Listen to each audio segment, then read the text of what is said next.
level of knowledge at that time far exceeded what should be expected, what is usually expected from a medical student. He's always been a brilliant, proactive guy, and it's that proactivity. By the way, do you remember any of this, Omar? Just curious. I remember a lot of people feeling that way about me. Yes, I don't remember any particular incidents. Yeah, no. So this proactivity, when we were med students, most of us, we're just messing around. But, this proactivity, it draws me to the upcoming segment of our webinar. And as is tradition, as a conversation starter, as I mentioned earlier, we use a pre-decided chapter from the Medjack book. And this time we chose chapter 2, called Ignite, a foothold for absent conversations. Right? So what is Ignite? At a very basic level, it is similar to a TED Talk, except that it's much shorter. TED Talks, I believe, go on for like 15 minutes, but Ignite is 5 minutes, and you have this limit of 20 slides that you have to go through in 5 minutes. And its purpose is exactly what the name suggests. It's about igniting a conversation. And often it's about igniting a conversation about something completely out of the box, which is essentially what our topic for today is: tactical emergency medicine.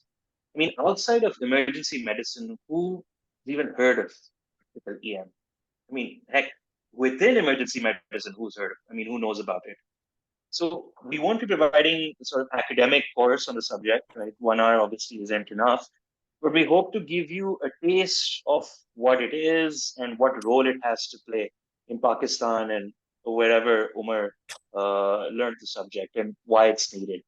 Um, we'll give him more time that we do in our usual 5 minute Ignite sessions, but we're going to present the idea the same with the same parameters that we use for Ignite. Is it relevance? How informative? Innovative? Is this is tactical EM the idea of tactical EM is a change agent? But before we get into the nitty gritty of it, Omar, tell me, innovation, right? You worked in Pakistan for so long, especially with one of the country's biggest public sector hospitals. For you, in our context, what do you think innovation means? Uh, well, I don't think I have a single answer for that, and I don't think a single answer for that exists entirely. Um, Innovation, I think you can call pretty much anything that involves some sort of out of the box or not necessarily pre-stored knowledge that you can either come up with on the fly or as a response to any particularly given situation where you may not have the most ideal solution. Uh, Whether that's say if you're dealing with a particular patient um, and you worked at JPMC and I've worked at JPMC for quite some time. And a lot of the times you end up seeing patients and the textbook will tell you, this is the way to manage a certain patient or this is what you should be doing. And in our setup, you end up having probably close to nothing compared to what you're supposed to be doing and coming up with any solutions in that case, for example, is, The person who wrote the obviously textbook was in a completely different world to the world you were in, right? You know. right. So yeah, I mean, I guess even as emergency physicians in well-resourced settings, you do tend to come up with sometimes unorthodox solutions. I mean, I remember we used to make uh, underwater seals out of saline bottles and things like that. And when I Mm. started Sims, you could innovate with uh, various low and medium fidelity mannequins. Um, it could be coming up with a new procedure. It's a paper I recently published as well on sort of crossroads of interventional radiology and emergency medicine. Sweet. Um, so kind of a long-winded way of saying that, in my personal opinion, innovation is just having the ability and willingness to explore something that is not, uh, you can say, necessarily formally approved or a standard,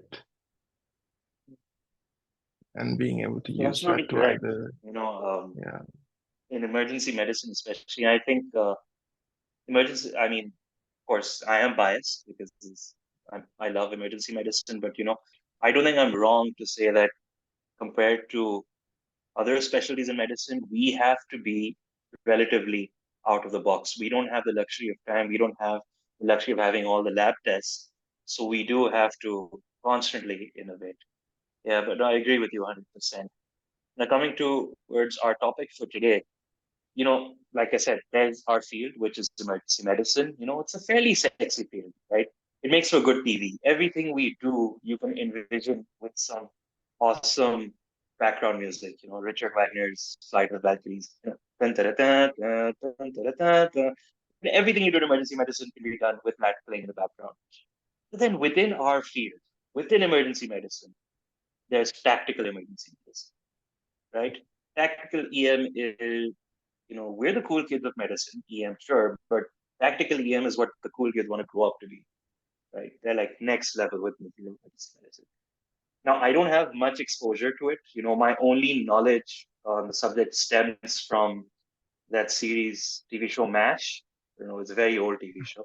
Uh, and half the time they were saving lives, right, in Korea on the battlefield, and the other half they were pulling pranks, living a very hedonistic lifestyle. So if that's what tactical EM is about, sign me up.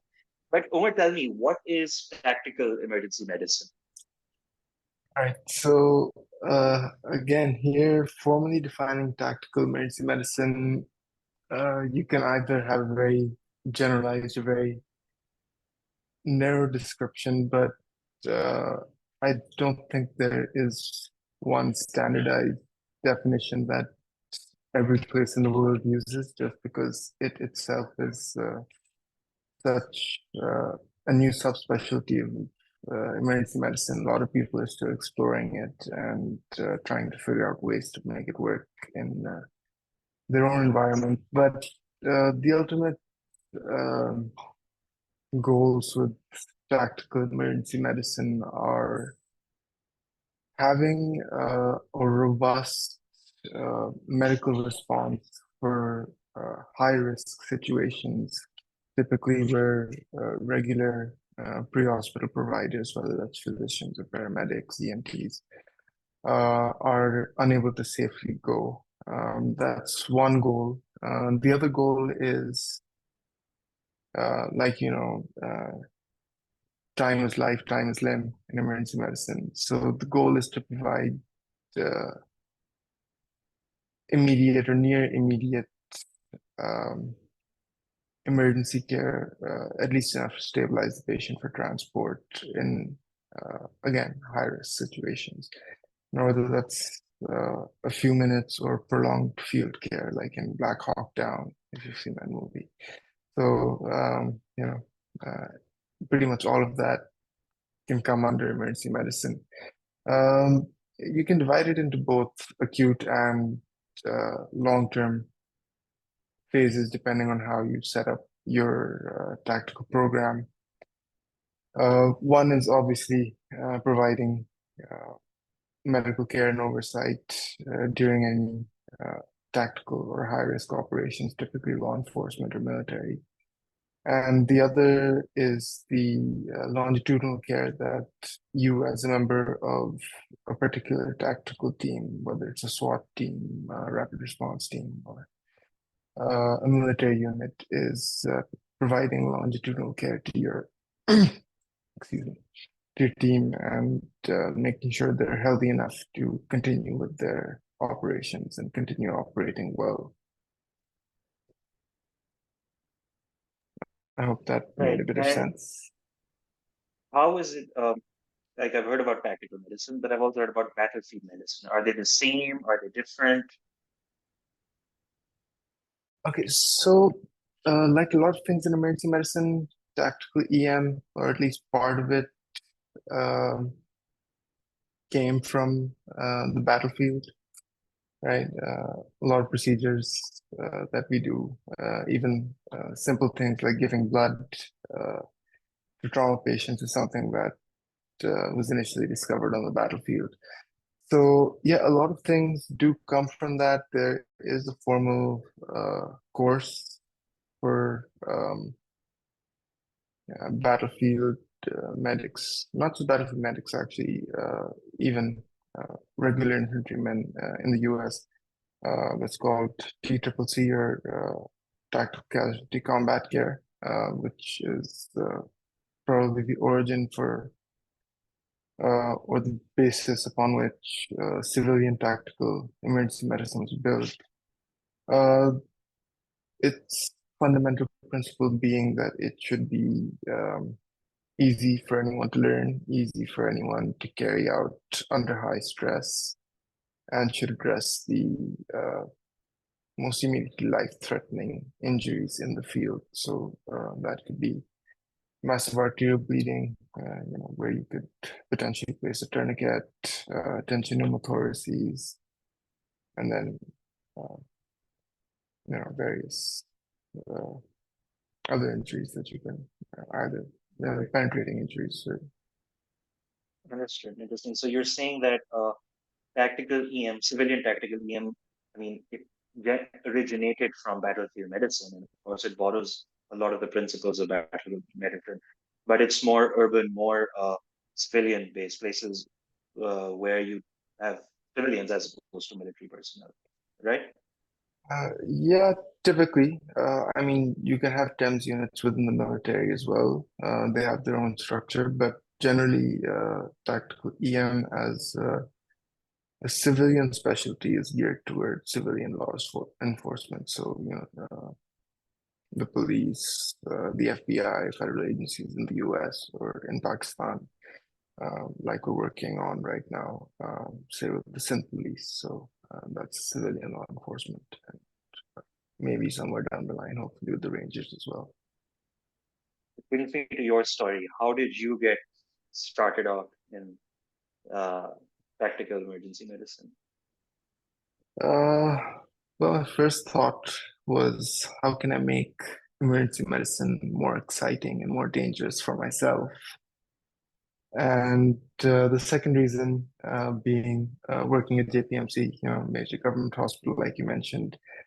We see a lot of, uh, uh, most of actually, injured law enforcement personnel. I see a lot of gunshot wounds, stab wounds.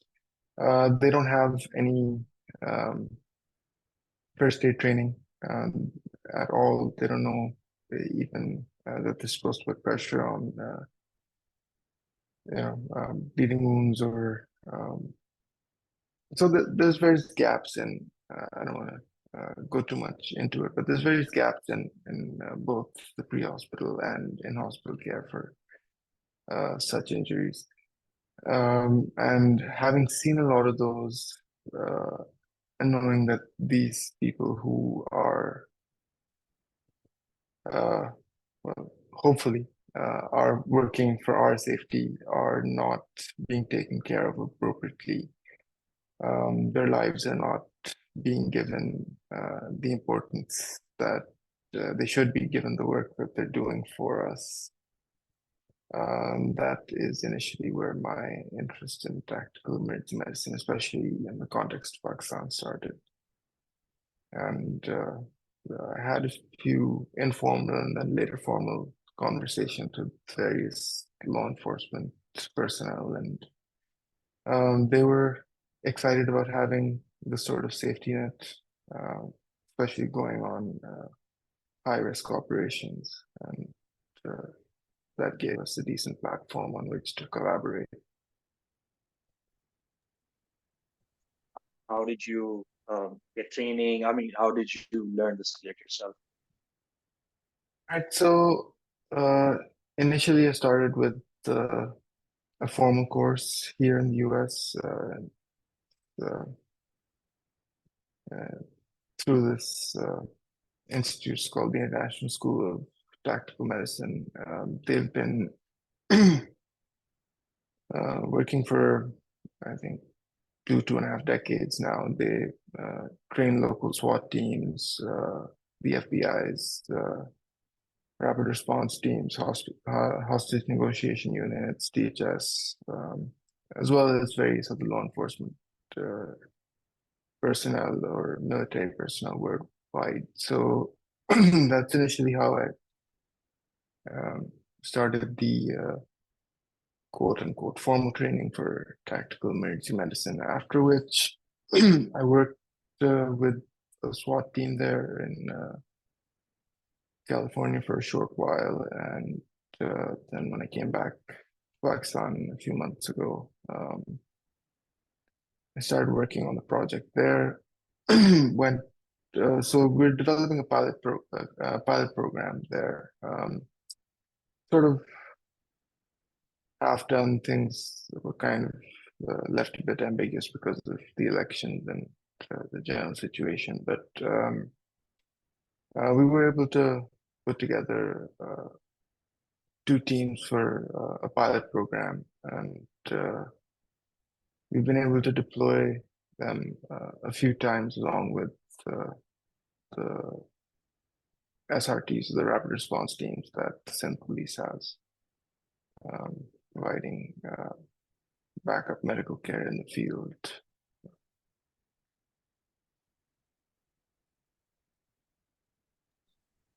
Awesome. And someone actually has a question. Just read the question out, quite relevant to where we are in this conversation. What is TAC-EM? Is it a startup? Is it an innovation in emergency medicine? Does it come under disaster medicine, practical EM itself? Are you based in ER, the hospitals? And if there's some kind of conflict, do they go there? Or what is TAC-EM?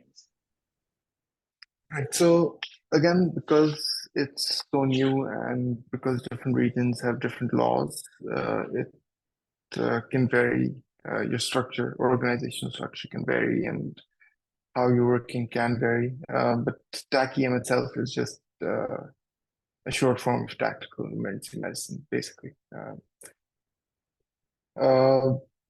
Most tactical EM programs that are currently running in the US work in such a way that you're working most of the time in the hospital as a regular EM physician, but um, on designated days you train with a specific SWAT team that you would be going out on call with, and based on your schedule, you rotate and you go on calls whenever the SWAT team is called. How that works again varies by region. In some places, you have to go to the police academy and become a sworn law enforcement officer. Some places deputize you as an officer. But yeah, most emergency physicians that are currently working in tactical emergency medicine, to the best of my knowledge, are doing so mostly in a voluntary capacity. They work as emergency physicians in the hospital for the bulk of their practice, and this is something they do on the side as for some people it's excitement, for some people it's a way to serve their community. But yeah, that's the most For basic most, framework. yeah, I guess. practical EM, it's not a full-time job. It's something they do on the days when they're maybe they have a rotation, right? A fixed schedule. Okay, when you're not at work, these days, in case you're called, you need to, right? Yeah, Um, for most people. Yeah. we Sorry, talked you go about on. emergency. You said you're working, I mean, very, it's, I mean, you're the pilot program with Sindh Police.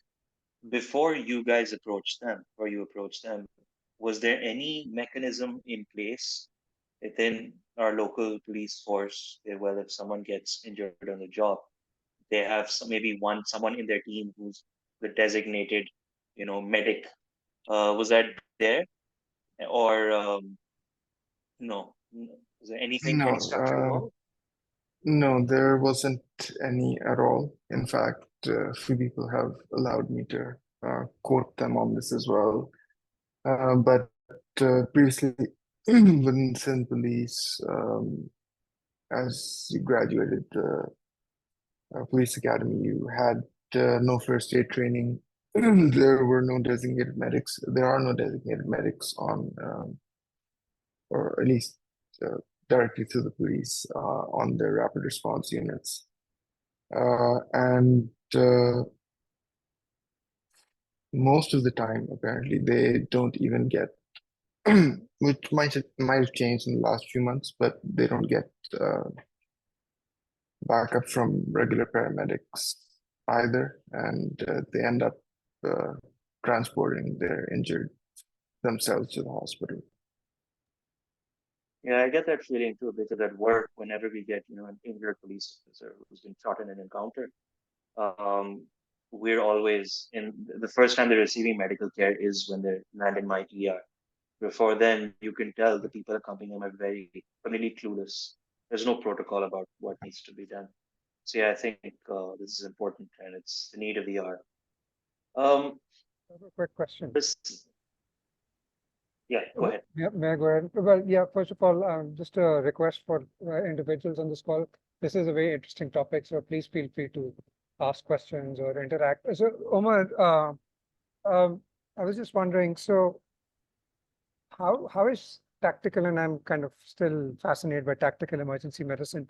Do you know if it's being offered as a specialization, or do you think it will be, or it should be based on your understanding, and through ASAP perhaps, or through, I don't know, some similar organization? And from an emergency department perspective, if there's an individual, if there's an ER doctor or an ER healthcare provider, could be a nurse even, if somebody who has worked with the SWAT team in the past or has tactical EM expertise, let's put it that way, and your emergency department is under siege. So will these individuals be good people to push them to the front lines and say, okay, you deal with this, and we'll.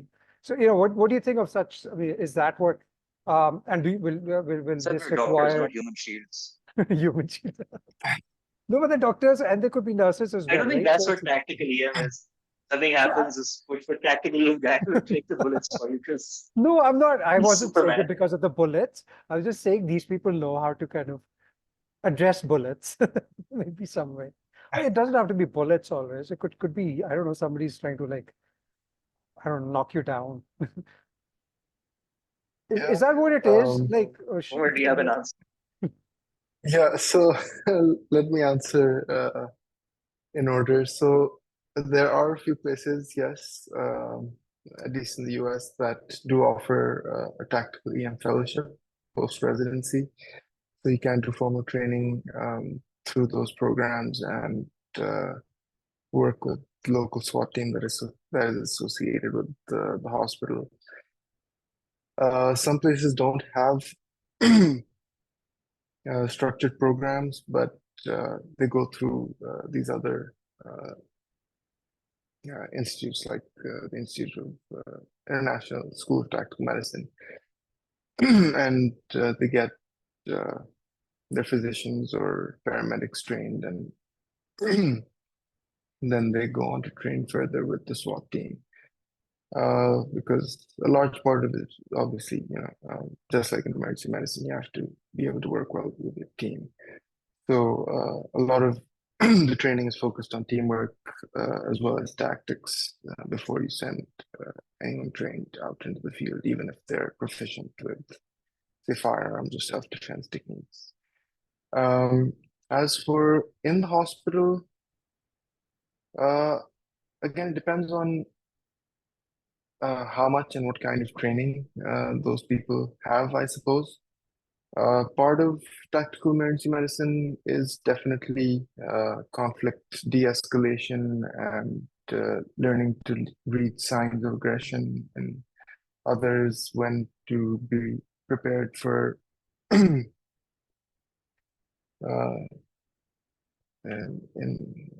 relatively informal terms a potential threat or risk. right? So those things are part of tactical EM as well. So I suppose if your personnel are trained or have experience in this, yes, you could use them for both de-escalation and potentially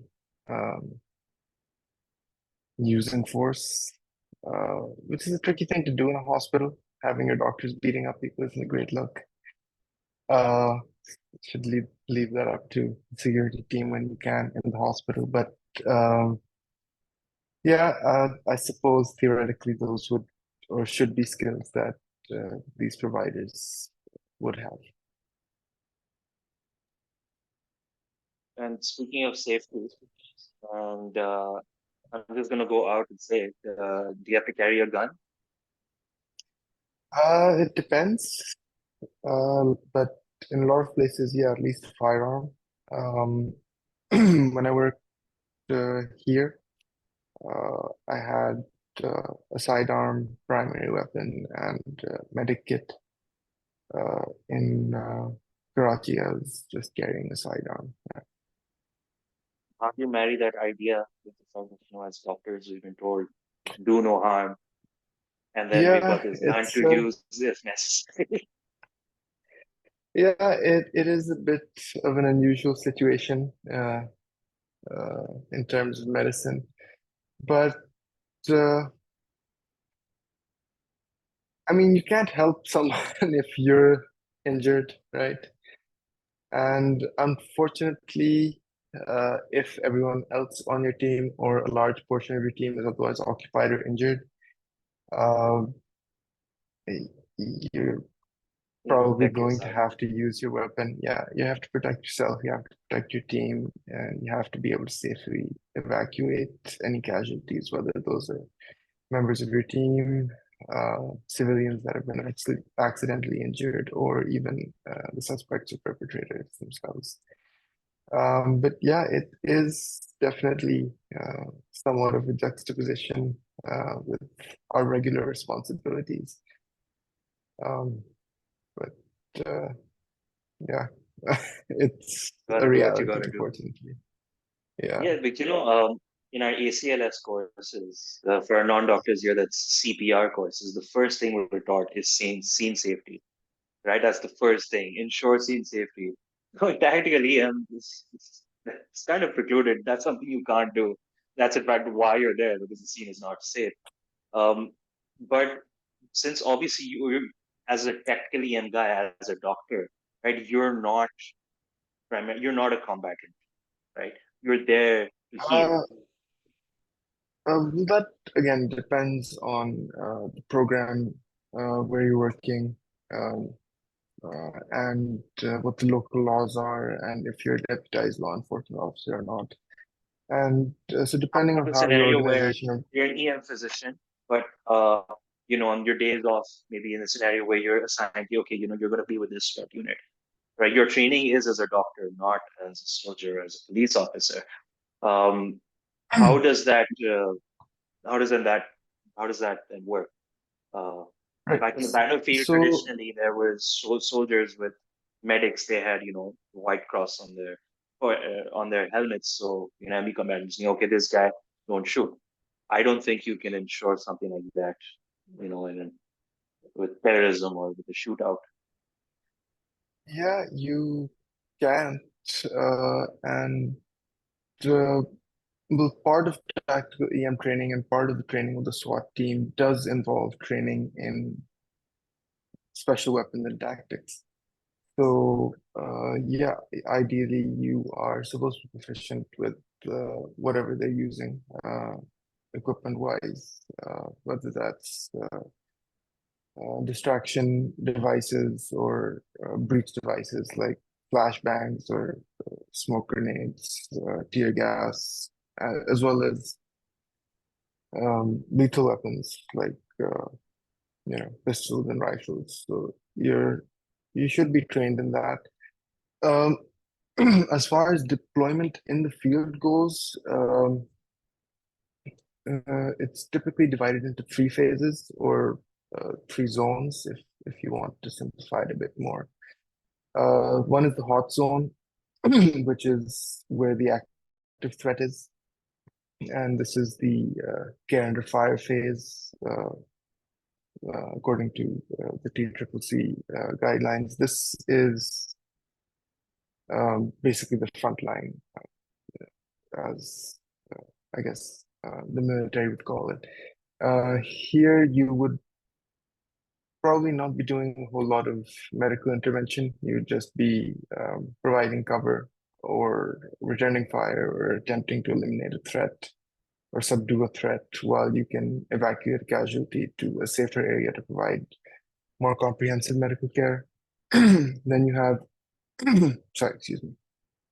And then you have the warm zone, which has been temporarily cleared, but is still not technically safe. It's within the perimeter of whatever the threat is or whatever the operation is. Here, you can do a little bit more. You can maybe do, finger thoracoscopy for decompression if you're suspecting tensioning of thorax, or you can apply a tourniquet.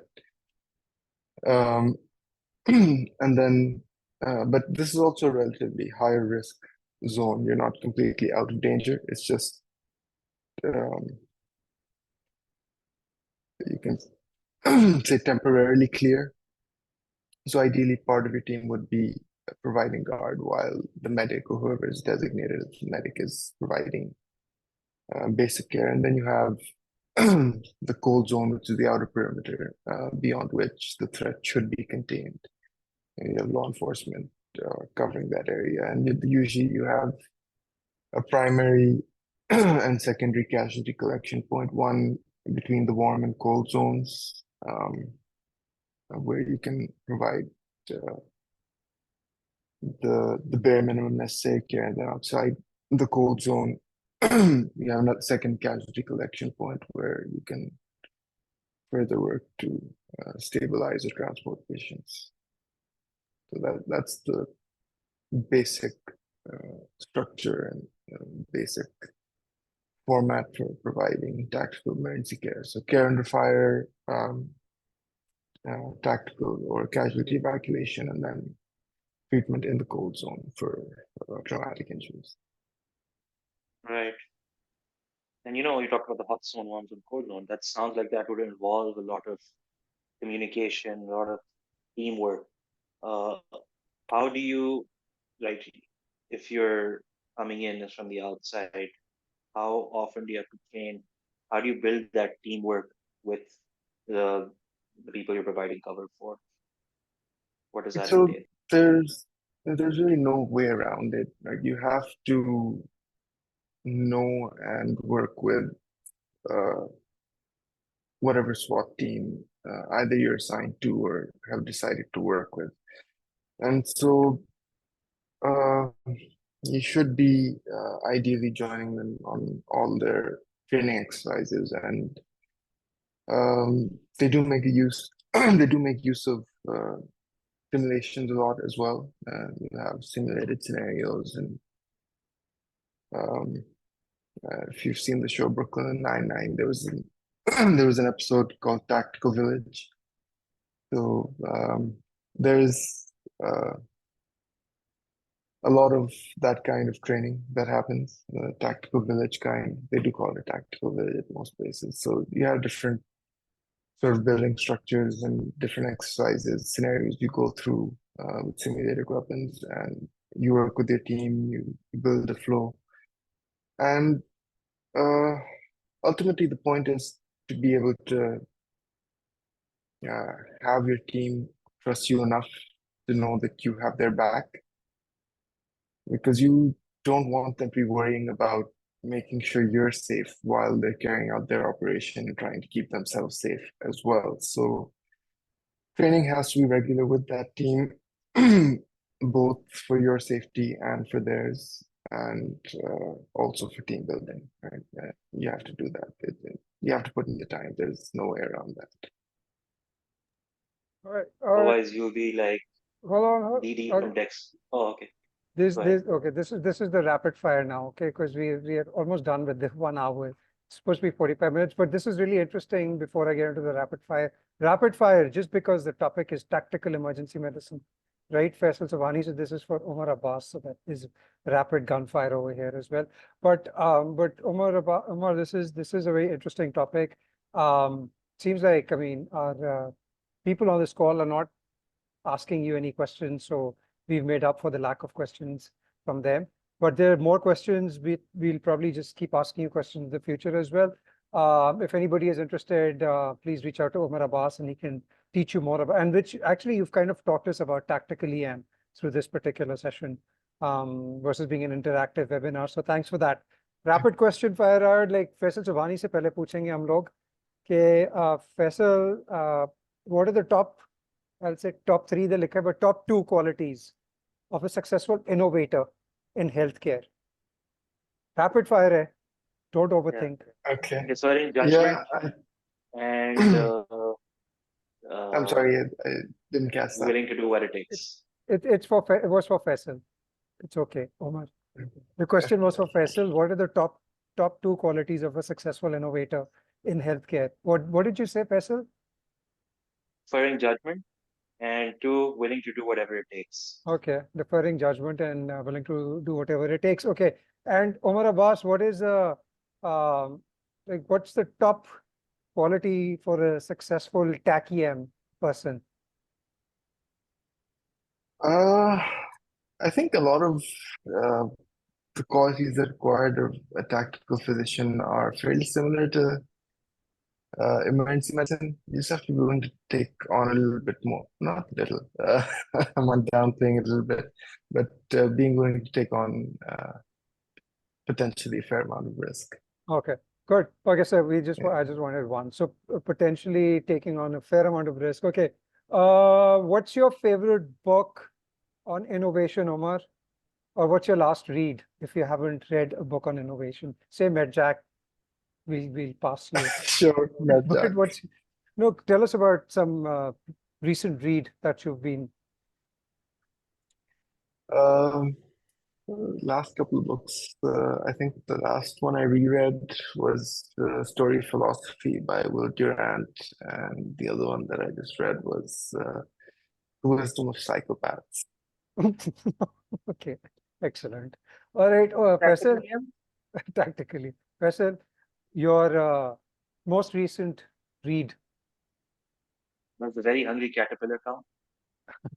Hungry Caterpillar. No, of course it does. It's a fabulous book. There's a lot of tactical EM in there. I get eat all you can. No, I read this book called The Emergency Mind by Dan Warkis. That was amazing. I was floored. It's about whenever you're in any emergency situation, how do you prepare for it? It's a must read. You guys should read it. Was it by? Dan Warkis. He's actually an EM physician. EM physician. And what's the book called? The Emergency Mind. I'll put it in the. Oh yeah, yes, put it in the chat space. Thanks. Acha, okay, OmarAbbas. OmarAbbas, is it okay if I call you OmarAbbas, because I was told by you a long time back that your name is actually OmarAbbas. It's not just Omar, and we keep calling you Omar. And this your space. Apologies for the space on the flyer. Junaira's fault. Acha, OmarAbbas. One word to describe your approach to problem solving. Tactical. Convoluted. What? Convoluted? Okay, Faisal, what about yours? One word or a phrase. Chalo. Okay, phrase de do. What was the question? Just buying time. Yeah, what was the question? I forgot. One word or phrase to describe your approach to problem solving. Harness the power of your team. Harness the power of your team. Good job. And OmarAbbas said convoluted approach to problem solving. Okay. All right. OmarAbbas, name a role model who inspires your approach to innovation.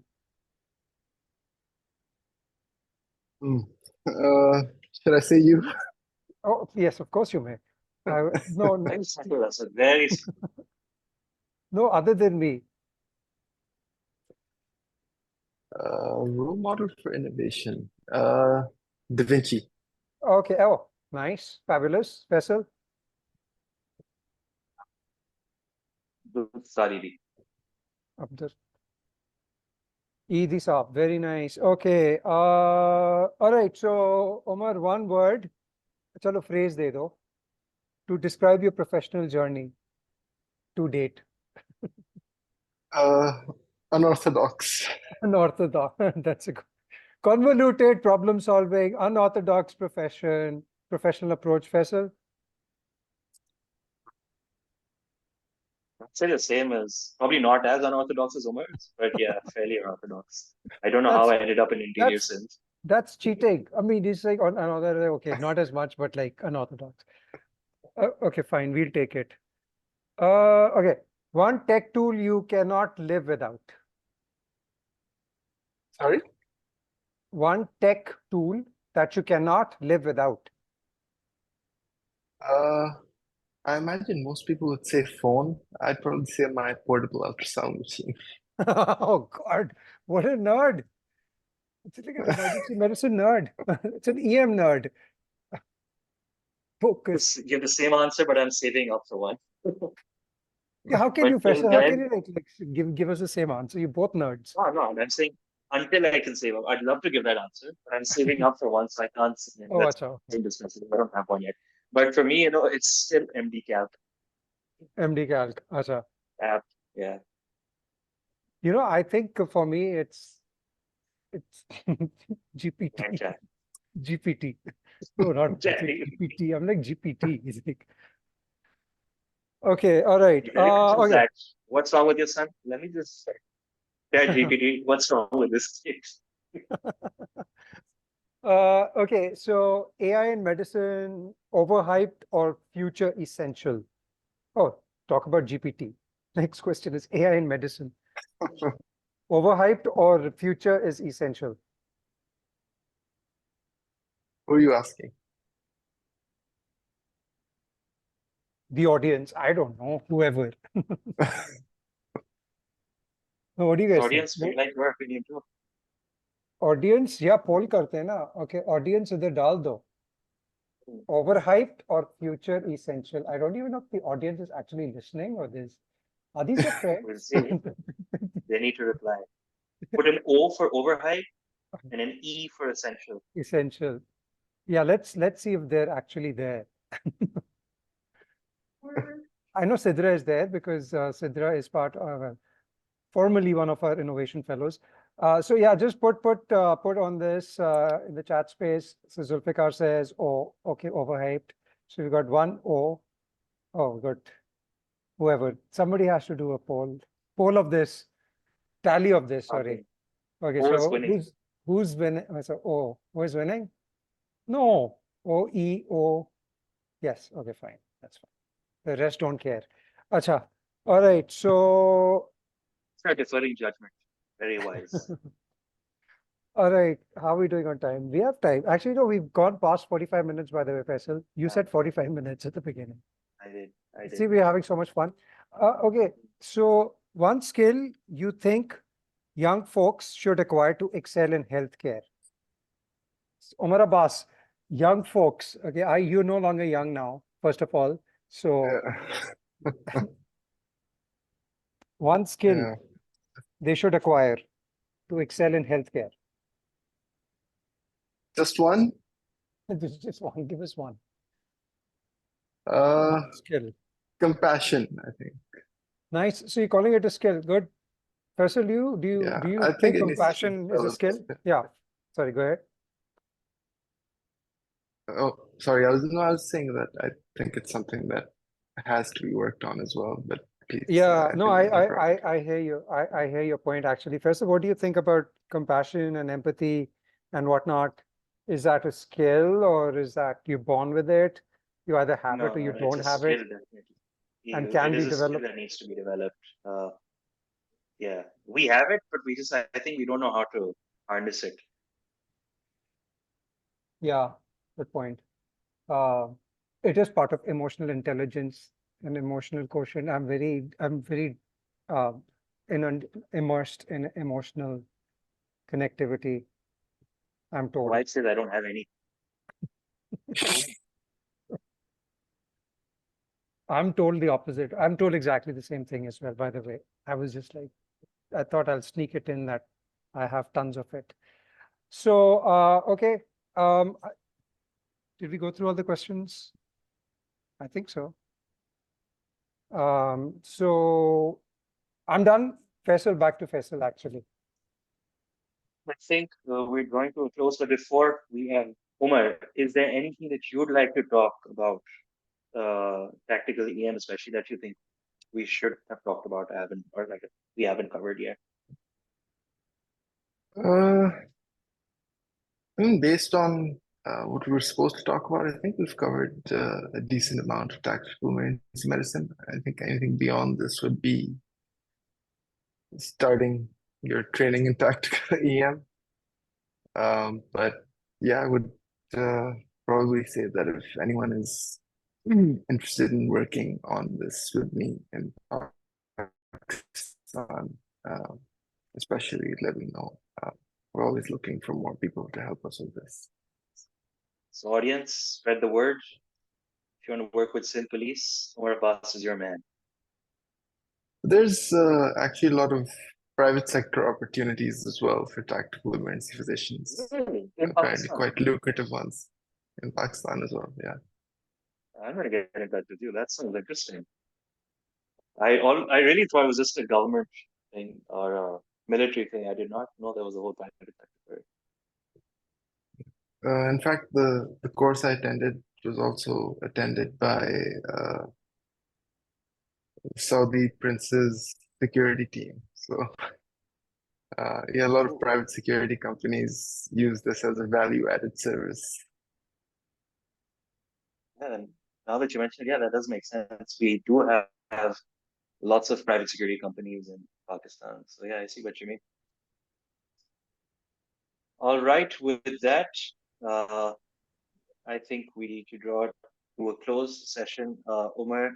OmarAbbas, thank you so much for this enlightening Thank you session. for having I me. don't know about the others, but I learned a lot, and I'll definitely be getting in touch because this sounds really interesting, and I'd love to know more about it. With that, we're drawing to a close. Asad, if you have anything you'd like to say before we sign off. Yes, thank you very much, everyone, for being here. Thank you, OmarAbbas, for being our speaker. And like Faisal said, so I echo the sentiment. Actually, I learned a lot. Really interesting field. I think it's got huge potential. It's probably going to get bigger. And just thinking about, like, you know, what the conditions, what the halat are, I'm sure this thing is probably going to become bigger as well, whether it's within emergency medicine or some other approaches to it as well, or a combination thereof. And we didn't have enough time, actually, Faisal, to get into Faisal's story as well, but Faisal was a moderator. So Faisal, thank you very much. And in the future, Faisal, if you're interested in moderating more sessions, especially EM-related topics, then let me know. And for the rest of the folks over here, if you have suggestions for future topics, please get in touch, let us know. And we want to get into newer topics such as tactical emergency medicine. It's always a great, huge opportunity to kind of learn new things, right? Through this webinar. And that's about it. Thank you, and have a great day ahead. Good night.